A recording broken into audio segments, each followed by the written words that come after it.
I'm looking out here and I see my young daughter, Lauren, and I'll never forget the day. Talk about how she is so cute. We love her. She's fantastic, but she's full of sin. She's looking at me going like, this is what I came for?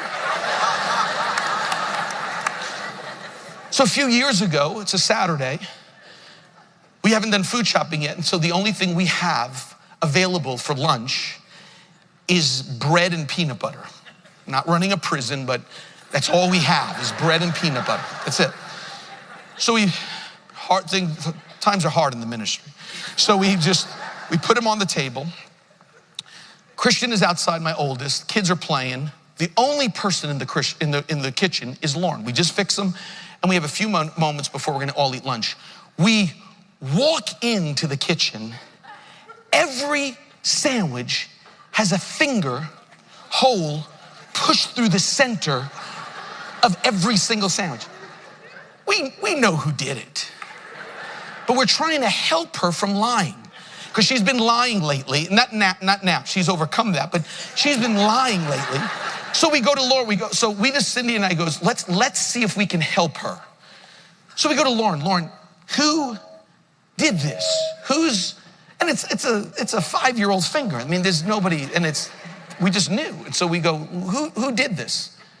And she knew she was caught. So Lauren's first was Christian. I said, well, it can't be Christian. I said, he's outside. So she goes, Anna. I said, it can't be Anna. She's upstairs. She knew the jig was up.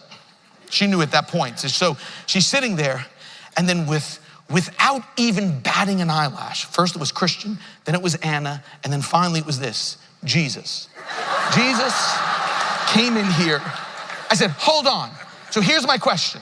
So Jesus, crucified, resurrected Jesus, came from heaven, walked into our kitchen, noticed 4 sandwiches, took his blood-scarred and nail-scarred hands, put them in each one because that's what he wanted to do, and that's what he did. Then went back up, interceding for every one of us before the Father at that point. That's what yes, liar.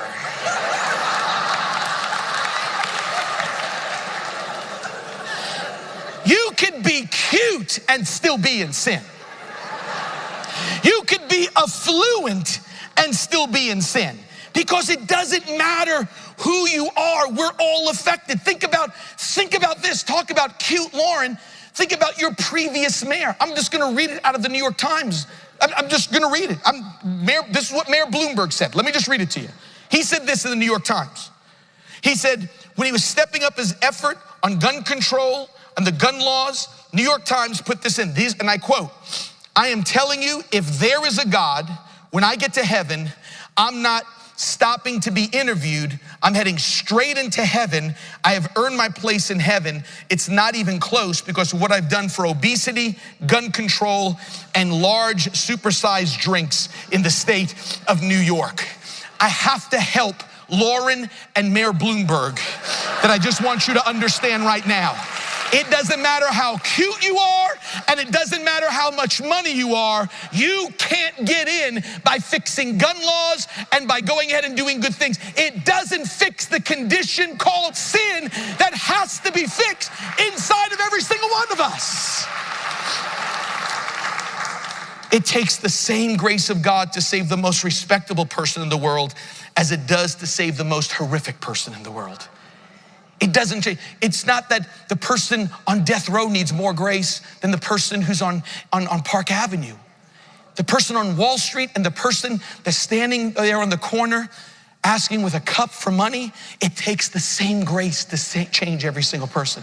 It's the same grace. Because we have to understand that a Christian is a result of the operation of God. Nothing less, nothing else. No man can make himself a Christian. God makes us a Christian.